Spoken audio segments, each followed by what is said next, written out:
New tonight, one of the two people facing charges in a deadly Pickaway County dog attack appeared before a judge today. Police say that dog killed a 73-year-old woman while she was gardening. Tonight, we are digging into the warning signs that came before this attack. 10 TV's Colin Dorsey was in the courtroom and the questions about how the attack was allowed to happen. We heard a bit more today about Susan Withers' involvement in that deadly dog attack from earlier this month. The question still remains, though, why were these dogs allowed to stay in the possession of Susan and her son Adam after an incident last year?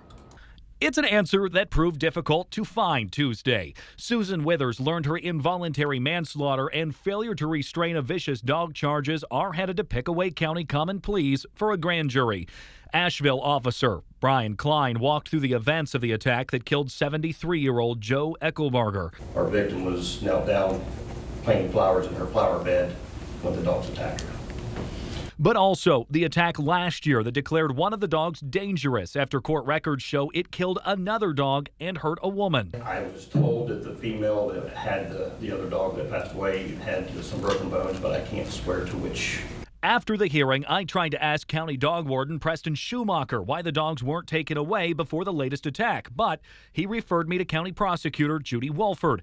Wolford said it wasn't her issue yet and pointed me to the direction of Circleville City Law Director Kendra Kinney. I emailed Kinney asking her why the dogs weren't removed and why several of the cases were dropped.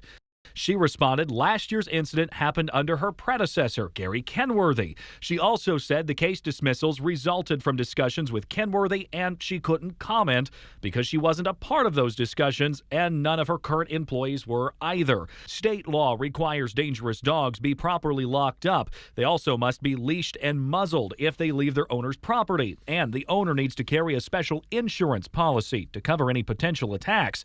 There are several accounts of Adam Withers not following these requirements.